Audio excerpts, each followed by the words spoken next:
I want to direct your attention, if you will, to Judges chapter 7. We're continuing our study on Bible battles. This wasn't one we originally were going to cover, but we, Lord willing, are going to cover this tonight and look forward to sharing this with you.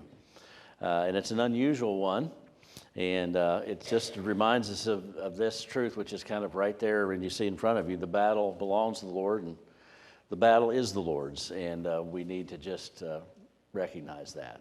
Now, it's a very particular lesson that Gideon is going to learn, and it's a lesson that the story of Gideon is included in the Bible so that you and I will learn it. And I'll also say this, it's one of those lessons that we need to relearn and relearn. We need constant reminding of. So I think you'll find this very, very practical tonight as we walk along with Gideon in this story. And I'm going to give you a little ramp up to where we are just so you can kind of fit this into the context of what is going on. So if you want to just turn back one chapter, I want to just see a little bit from chapter 6, and then we'll get to the actual battle in chapter 7. It says in 6:1, "Then the children of Israel did evil in the sight of the Lord." Never a good thing, right? "So the Lord delivered them into the hand of Midian for 7 years. And the hand of Midian prevailed against Israel because of the Midianites. The children of Israel made for themselves the dens and caves and strongholds which are in the mountains. And it was, whenever Israel had sown, Midianites would come up also, Amalekites and the people of the east would come up against them. And they would encamp against them and destroy the produce of the earth as far as Gaza, and leave no sustenance for Israel, neither sheep or ox or donkey." And so you can kind of see what's going on there. These people would come at harvest time and just sort of to keep them in subjection, either steal their stuff or destroy their stuff, their food. So Israel was left at a real disadvantage. It tells us exactly why this happened, and this is a repetitive thing you see in the book of Judges. They get into trouble, they forget about the Lord, and then they cry out to the Lord, and God then sends them a judge or a deliverer to come and step into the scene. That's the setup for Gideon. At the end of this section, which goes all the way through verse 10, God sends them a prophet, unnamed. When they cried out to him, which is in verse 6, they repented, cried out to him, and an unnamed prophet comes and tells them that just as I delivered, verse 9, I delivered you out of the hand of the Egyptians and out of the hand of those who oppressed you, and drove them out before you and gave you their land. And I said to you, I am the Lord your God. Do not fear the gods of the Amorites and those in whose land you dwell, but you have not obeyed my voice. So God is dealing with why they are there, and then God is about to send a deliverer by the name of Gideon.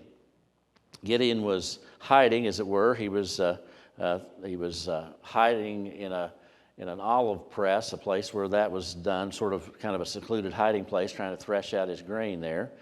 An angel shows up to him and shows him strength. And it's interesting that when the angel shows up, he calls him a mighty man of valor. Gideon was anything but a mighty man of valor.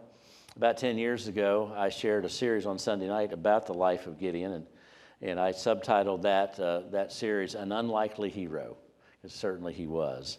So then you have the story where God tells him that he's going to be the deliverer.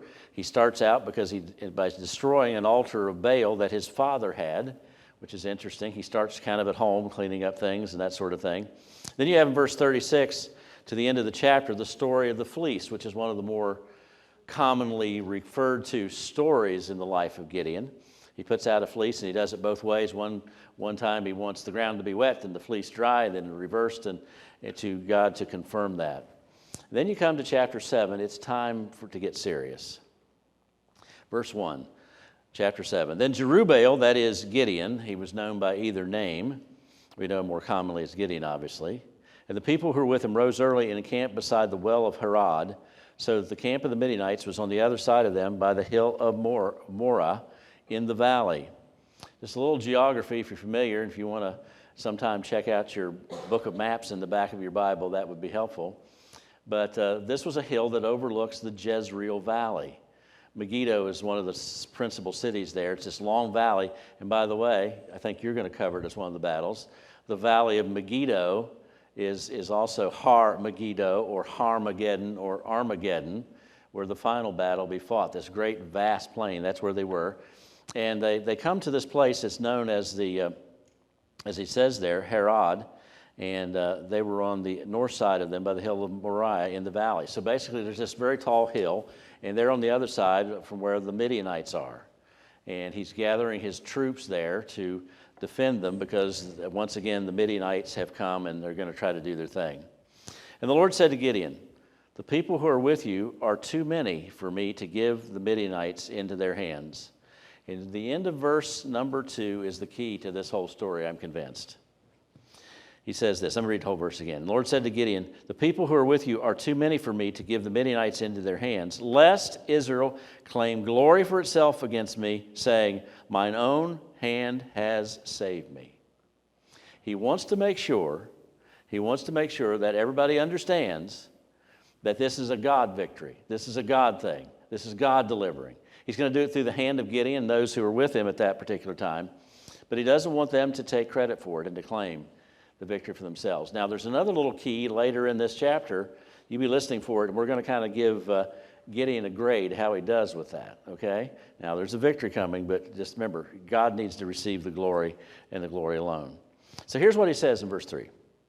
"Now, therefore, proclaim in the hearing..." By the way, before I read that, how would you feel? You're going to go into battle. He's already been a man that's proved he's not exactly the bravest guy on the block. He's had some fears. That's the reason he asked for a sign. That's the reason he's kind of timid. But he says, "By the way, the people that you have with you are too many for me to give you the victory." I would imagine, even though we're going to see the number in just a moment, how many he had, I think you would always, going into battle, I would like to have too many. Too many sounds like a good thing to have. Could I have some more many in addition to my too many? But God says, no. So God's setting this up. Now, verse 3. "Now therefore proclaim in the hearing of my people, saying, 'Whoever is fearful and afraid, let him turn and depart at once from Mount Gilead.' And 22,000 of the people returned, and 10,000 remained." Suddenly, basically, 2/3 of his army just vanishes for no other reason. You want to go home? Go home. And 2/3 of them went home. If you're afraid, you're worried about this sort of thing, you're fearful, just go. So God has already whittled this down to a slim minority of the whole. Remember, why is he doing this? He's doing this, what it says in verse 2, "Lest Israel claim glory for itself against me." He's wanting to make sure that God is going to receive the victory. Now, I'm going to share some principles later, so there'll be some things on the screen. But before we get there, I want you to think with me about this. Sometimes we have situations that come into our lives where it seems very big, very scary, very overwhelming. Don't know if I can get through. I don't know if I can handle this. And I just wonder if sometimes that is the setup for God saying to us, maybe not in as direct terms as he says to Gideon, but God saying to us, "I've set this up so you will know when we're through all this that it's God that gives the victory, not you." And one of the lessons we need to learn is not relying on ourselves, but be focused on his victory. I'll just start with this idea. In order to experience God's victory, we must move away from self-focus to a God-focused life. And it's focusing on him that takes us to say, this is God's doing. This is the setup. And I wonder, I don't have an answer if this is true or not. This is just a question. I'm allowed to ask some questions, okay? Here's the question. I wonder if some of the things that are troubling in our life may not have to come if we lived a little more of a God-focused life. Sometimes I wonder if it's just set in because we're not paying much attention. We're focused on other things. And maybe God just has to sort of knock on our heart's door to get our attention again. Now, God will do whatever he does. The reason he does whatever he does, understood. And sometimes we are God-focused and still trouble can come into our lives, okay? Sometimes it's just a challenge, it's test us, and we live in a fallen world. But it's well worth thinking that way to say, maybe there's a reason God has to reteach me this lesson, and it's one that I could avoid if I pay a little more attention. So he's lost 22 of 32,000 total, but he still has 10,000 left. That's a large army. That's a large group of people. But we're not done, and you know the rest of the story, don't you? Verse 4. Then the Lord said to Gideon, "The people are still too many." How do you think he felt at that point? Oh, we've got 10,000 left. At least we got a good number. Nope, too many. Stop. Too many. We got to get rid of some more of them. I mean, it's almost, if it weren't for God being involved, it would sound absurd. But you understand, this battle is going to be no problem for God. After all, he's brought this to bear so that they would know something about him. That's the reason the Midianites showed up to begin with. By the way, I should just tell you about the Midianites. I meant to tell you a little bit about that earlier, and I'll just do it now. But the descendants of Midian come as related to them in essence. You remember it's in Genesis chapter 25, we're told that Sarah died 2 chapters earlier. Abraham is still alive. And it says he took another wife by the name of Keturah. Okay? Now, Israel, Isaac, Jacob, sons of Jacob, Israel, all that sort of thing, came through Sarah and Abraham. That was the promise. He has this other wife that he marries. It sounds like in 25 he married her after Sarah died. But it's from this particular one, Keturah is her name. We meet her in 25, 1 and 2 of Genesis. That comes this line of the Midianites. They apparently lived in the sort of the east country, kind of in the Arabian Peninsula down in there. And we've run into them a few other times in Scripture. You remember in Exodus, when Moses fled from Pharaoh, he goes out and dwells in the land of Midian. He meets a man who is described as a priest of Midian. Remember his name? Jethro. And he marries one of Jethro's daughters as a wife. So, you have this intersection of the two. Next time we meet the Midianites is when Moses is leading the people through the land, and this comes from the book of Numbers. And as this is going on, they were encamped in the plains of Moab, and it says the elders of Midian and a Moabite king kind of come together, so it's sort of that same people group, and they hire, the Moabite king hires Balaam, who apparently was a Midianite, to come and curse the people. And remember, we've talked about him in recent days. I sometimes get confused. Was it last Sunday night or Wednesday when I was teaching? It all kind of gets together in my mind. But that's the one that Balaam was the one his donkey talked to him, and all that. Every time he went to curse Israel, blessings poured out and so forth. So we see them, and this is basically the third time we reach the Midian. We hear of the Midianites where they reach into this story. So that's who they were. We don't know exactly where they were, and one of the things you gather from the text is they were marauding bands. Okay, they were sort of like just groups that would come in. They come into Israel. You saw that back in chapter 6 and so forth. They'd come in, do their business, tear up things, wreak havoc, steal your stuff, and then they'd go back. And they apparently traveled on camelback, or at least they had lots of camels, so they could move in and whatever. There's one other place, the Midianites, I just remembered, I should have told you. Another place we run into the Midianites. You remember when Joseph's brothers ganged up on him, and they threw him in a pit, and they were going to kill him, and they decided, nope, let's have plan B. Let's sell him in slavery. And there was a band of Midianite travelers, or a caravan, traveling down to Egypt to do trading. They sell him to the Midianites, and that's how Joseph got to Egypt, and you know the rest of that story. So there's one more. I should have mentioned that. Okay, so that's who the Midianites are. So he's going up against them, and he says, there's still too many. He says this in verse 4.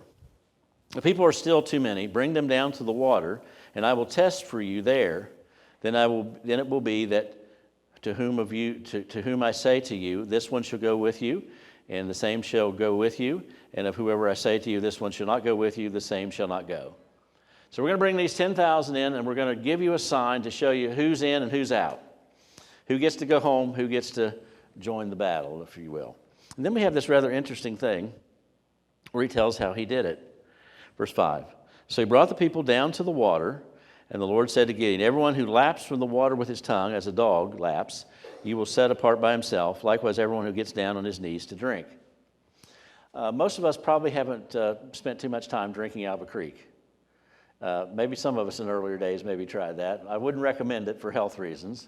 But nonetheless, if you were a group of people in that day who needed something to drink, that was about the only source of water, so that's what they did. And there's two ways you could do it. You can just stick your mouth in the water and just like that. Or you can dip it out with your hand and, do it that way. So that's the dividing line. So it says this. So the Lord said to Gideon, verse 6, and the number of those who lapped, putting their hand to their mouth, was 300, but all the rest of the people got down on their knees, stuck their face in to drink the water. So if you were a lapper or a non-lapper, decided if you were going to be in the battle or not. Now, I've heard people say, I remember a pastor friend of mine long years ago, we were teaching this, and he said this. Now, I'm just going to give you, I'm going to throw out some stuff because I really don't know. It might have just been God says, I'm just going to give you something random to you that's going to determine how many we have because God knew how many would be doing which. Maybe that's it. But I remember my friend said, well, the people who didn't stick their face in the water were more alert. They had their eyes on the battlefield. That's who you want to go in the battlefield. Someone that doesn't just get so distracted by getting a drink that they're not going to watch what's going on. And I thought, well, that makes a lot of sense. Until I also heard another preacher say to me one time, he said, well, you know what that means? Those were so fearful that they had to keep their eyes out. It was not a sign of being aware. It was a sign of fear. So God wanted to send those that were the least likely soldiers into the battle. And I've heard all other sorts of things, but I don't really know. Can I confess that and you not be mad at me? I don't know. There's nothing in the text that sort of indicates which it is. And maybe there's no meaning there, but God says we're to get it whittled down. So now we're down to 300.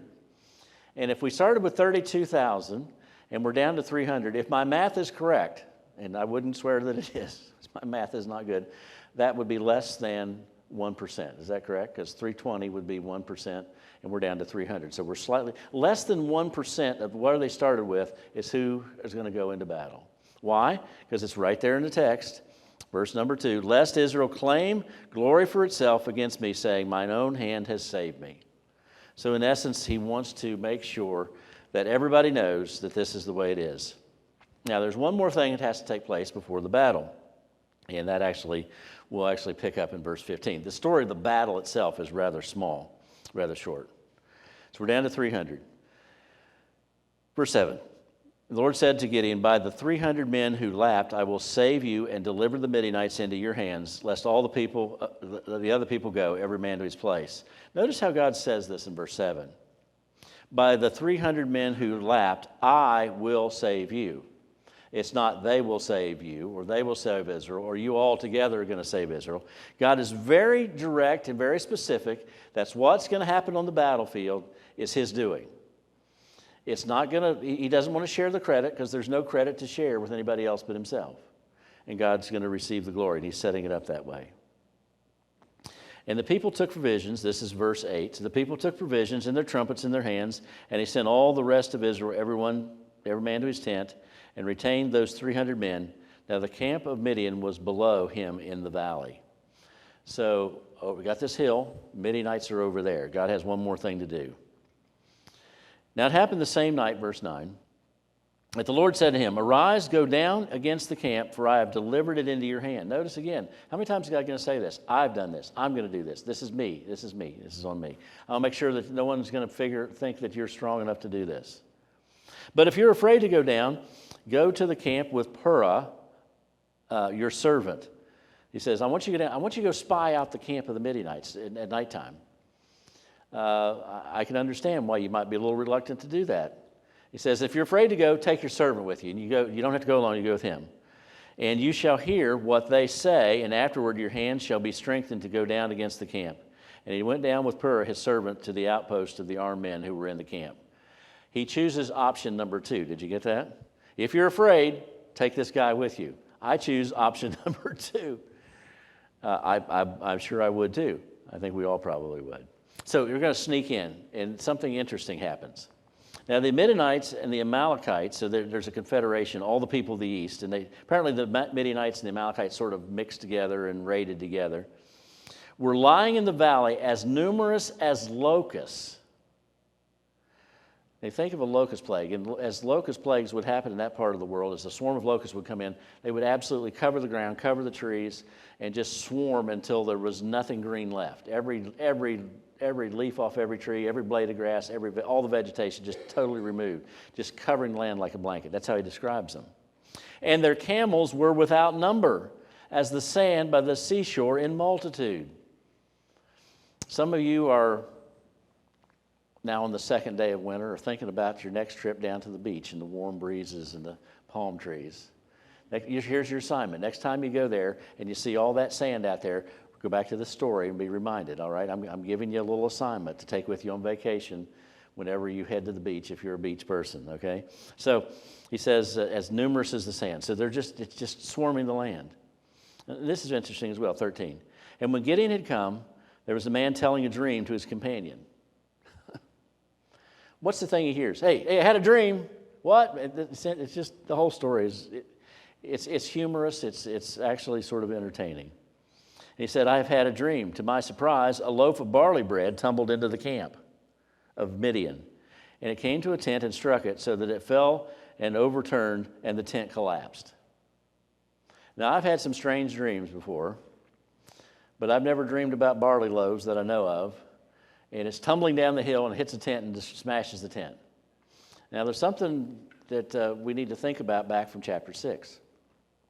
They would come into Israel at the time of the harvest when, you've planted your crops, you've got them growing, you're just about ready to get a return on your investment of labor and money, and suddenly here come the Midianites and all their camels and all their swarms, and they would just come in and destroy the harvest. The most important harvest agriculturally for Israel was the barley harvest. If that one didn't come in, it was going to be bad, bad news. That was their primary grain. In fact, right after Passover is the feast of first fruits, where they would bring the first of their grain offering, the barley harvest, in. When Jesus fed the 5,000 with the fish and the loaves, those loaves were more than likely barley loaves. That's what they ate. In fact, that was kind of a low person's diet, okay? This was not what sophisticated, wealthy people would be eating. They'd eat something a little higher up the food chain. So I think that's probably a derogatory way in his mind of probably what they called Israel. Maybe that was their insult. Those are the barley eaters, eating his barley loaves. And I think probably in their mind that's why they catch this dream is about Israel.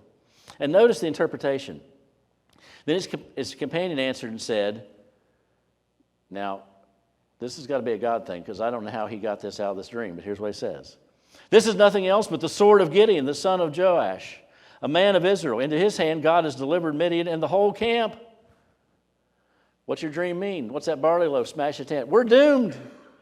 And Gideon's going to do it, and Israel's going to defeat us. And suddenly Gideon hears this, and he understands something about the mindset of this vast throng of Midianite soldiers. They're already afraid. God's already somehow instilled fear into them, and they're expecting to be defeated. Now, whether that dream was about that or that's just a way of revealing what they were thinking, and that's kind of where you go when you're thinking, God's behind it all. Verse 14, then his companion answered and said, verse 15. And so it was when Gideon heard the telling of the dream and its interpretation that he worshiped. Now, I want to just give you a few quick things to help us understand how we can make sure that we keep ourselves with our focus on God and not ourselves. And I need this reminder. And I'm glad that even though I wasn't planning on sharing this tonight, I'm glad the Lord kind of forced me into it, because I think this is what I needed to be reminded of. And I think we all do. So how do we make sure that we experience God's victory, move away from just focus on what we can do or what we can't do, our strength, our liabilities, whatever it is, and we focus on Him in life? Number one, we need to move from an obsession of our own deficiency to His sufficiency. And notice this happens right here when it says, when Gideon, verse 15, when Gideon heard the telling of the dream and its interpretation, then that he worshiped. He doesn't grab his sword. He doesn't immediately go back to camp. The first thing he does, he stops and worships God. Now, I don't know what exactly he does. Maybe he sang a psalm. Maybe he prayed. I think he probably got down face first on his face before the Lord and just said something to God significant. I think he praised God. That's how I pictured it. But he takes time to worship. So how do we make sure that we don't focus on our own deficiencies, our own flaws, our own faults? And that's so easy to do. Some of us are experts at beating ourselves up about everything. We assume everything's our fault and everything that's wrong I caused, and I'm never going to get ahead, and I'm just mark me in the loser category. Some of us just our enemy loves to push us in that direction. So we need to just do what? Well, let's do what Gideon did. Let's make sure we worship. We need to encounter God regularly. We need to that's why being in church consistently like you are tonight is so important. We just kind of need to reset our thinking that sometimes gets so disarranged through all the stuff we hear and all the things we encounter in life and our own feelings and our own thoughts and our own history and our own people we're around and the world we live in. We just need to come back to this place and just stop for a moment and think about God. Worship God. Encounter Him regularly. And then do that in sincerity. Worship Him sincerely. There's no one except his servant with him. There's no show here. There's no okay, everybody, army, I'm going to worship. I don't want you to. He's all alone. He just worships God out of the sincerity of his heart. And he does that as an act of worship. And especially at this Christmas season, we have this opportunity just to worship him in a special way. So look at verse 16. I should read all of 15. I stopped short there. He worshiped. He returned to the camp, middle of 15, the camp of Israel, and said, "Arise, for the Lord has delivered the camp of Midian into your hand." They didn't wait till morning. They didn't wait till they got a plan. He tells everybody to get up. We're going to battle right now, right here. Secondly, he moved from his paralysis of fear to making some progress in faith. He finally gets it. I've worshiped God. I've come to this place that I realize the victory belongs to the Lord, and I'm going to now march into the battlefield. Yeah, it's thousands to 300. It's trained armies against a ragtag bunch of guys. It's all their camels against us on foot, but we're going to go forward. We're going to move forward to take that step of faith. By the way, I find it just fascinating that it follows worship. But there's a couple things I just suggest to you from the text that we see here. If we're going to move forward in faith rather than just being paralyzed in our own fear, we need to identify this. We need to sense where God is working, and that's where you go.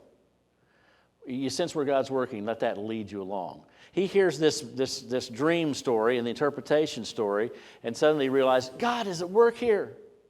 Now I see it. Now, thank you, Lord. I know why I've been sent on this spy mission to hear these things. Thank you that you've let me hear what they're thinking and what they're feeling and what you're going to do, and I sense you at work. And when you get that sense of God being at work, it pushes you on. And sometimes we're very bad about sensing where God's at work because we forget to look for it. We forget to listen for it. And there's a reason this story's in the Bible. It's to remind us that we need to make sure that everything we do in His strength, His sufficiency, not our own, and we move forward in faith. And then when you see where God is leading, get there and also stay there. He's going to just he's ready for battle from here on out. And then he does something very interesting. He divided the 300 men into 3 companies. I'm not sure that's great military strategy. There's only 300 of us, so let's divide into even smaller groups, and let's march into the battlefield. It's commonly thought, and we don't know exactly how this has took place, but there's a thought that 100 went over Mount Morah, and one went around this side, and the other went around this side. So when they wake up, there's soldiers above them coming down, there's soldiers left and right as they face them in battle. So it's dispersing them for a purpose, all right? Part of which is to show God's at work, all right? So he put a trumpet in every man's hand with empty pitchers and torches inside the pitchers. Question, if you're a military guy, what's wrong with that picture? What's he loaded them up with? Got a trumpet, and then I've got empty pitchers, and I've got torches inside my pitchers. I've already used up all the hands I have, right? There's no sword there. There's no shield there. Now, they probably had a sword tucked away. I understand that. But they're going to charge into battle with what? A trumpet and a pitcher with a torch. Kind of seems unorthodox. I doubt if they teach this as a practical way to do battle at West Point. Do you? I don't know, but I suspect this doesn't make any sense. And this is number 3. We need to avoid just the methods of man and adopt the ways of God. And sometimes the ways of God is way out of the norm of what we would expect.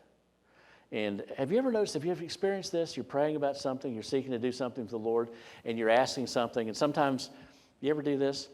We tell God what we would like and what we'd ask, and then in our own mind, we kind of figure out how God could pull this off. We kind of like just go ahead and put the strategy in place in our mind. Well, Lord, you could do this, and you can move that person to do this and say this, and this could provide this.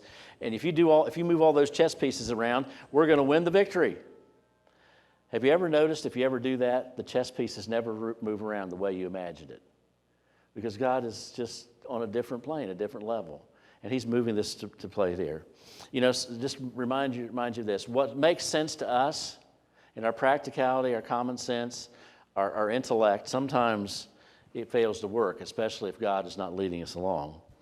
And sometimes what doesn't make sense is really God's leading. Now, I'm not saying just choose the stupid thing or choose the crazy thing, but if you follow God's leading, sometimes He's going to lead you to do things that really just don't make a lot of sense. So you remember that and be watching for that. So let's get back into our story. He's going to give some instructions. Now, verse 17, He said to them, "Look at me and do likewise. Watch. And when I come to the edge of the camp, you shall do as I do. When I blow the trumpet, and all who are with me, then you also blow the trumpets on every side of the whole camp and say, the sword of the Lord and of Gideon. So, trumpet blast all around. This is the beginning of surround sound. Okay, this is when this was invented all those years ago. It goes all the way around them.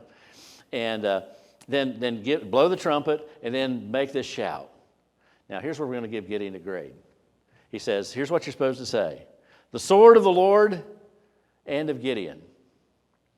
Now, I'm not going to judge Gideon. He did far greater things than I could ever imagine. But was it necessary to say, and of Gideon? Maybe God laid that on his heart, and that's a proper thing. Maybe because when they heard the word Gideon, because remember, Gideon was mentioned earlier in the text. So maybe that was part of the strategy. And I just say this, it's just maybe, I don't know. But maybe he's now still fighting against that, trying to get some recognition for himself. Maybe not. So I'm not going to fully answer that question. I just throw that in. You can mark him down for whatever grade you want. Okay? So they're going to do that, and then we're not quite finished. Every side, and say the sword of the Lord to Gideon. So Gideon and the 100 men who were with him came to the outpost of the camp at the beginning of the middle watch. By the way, that's pretty much around midnight, okay, the middle watch of the night. So most of the soldiers are asleep. There's obviously some still standing guard. Just as they had posted the watch, they blew the trumpets and broke the pitchers that were in their hands. And the 3 companies blew the trumpets and broke the pitchers in their hands and held the torches in their left hands and trumpets in their right hands for blowing. And they cried, the sword of the Lord and of Gideon. So there's a lot of noise, a lot of light, a lot of confusion. And part of the thing that they would have assumed, if an army is coming at us, not everybody's going to have a trumpet. So it's going to be one trumpet for so many guys. Now everybody's going to have a torch. It's one torch for so many guys. Now I don't know what they would have assumed, but they assumed there's a lot more than 300 coming our way. And by the way, if we flee this way, we're in trouble. I hear them over there. If we flee this way, there's trouble over there. I hear them over there. If we try to go up the side of the mountain, it's trouble because they're there. And there's this vast plain, this Jezreel Valley, where it's open, flat territory. So there's no cover, no place to hide. They feel like they're in trouble. And here's what happens. So they blew their trumpets and they shouted, verse 21, and every man stood in his place all around the camp, and the whole army ran and cried out and fled. And the 300 blew the trumpets, and the Lord set every man's sword against his companion throughout the whole camp, and the army fled to Beth Acacia towards Zerah, as far as the border of Abel, Mahola, and Tabbath. So basically, they hear the sound, everybody grabs their sword, they're afraid, they start fighting. And if you run this way and you run into a bunch of your own men running this way, you assume that's the enemy, you start fighting them. You run to the opposite way, you run into a bunch of men from your own men that are running this way, and they're basically slaughtering each other in this, we would call that friendly fire today. And it says in verse 23, the men of Israel gathered together at Naphtali, from Naphtali to Asher and Manasseh, and pursued the Midianites. And it talks in those next verses about the destruction that has upon them. And then we get into chapter 8. It's peace for a long time. The Midianites are subdued. So just one more thing, and this is simply this. Make sure we reject praise for self and instead offer it to God. We need to take that back to God. And indeed, God received a great victory. And if you go down to verse 3 of chapter 8, it says, God has delivered you into your hands. And he mentions who was delivered. So in this speech that he makes later in chapter 8, he's giving God the credit for this great victory that took place. So, how do you fight battles God's way?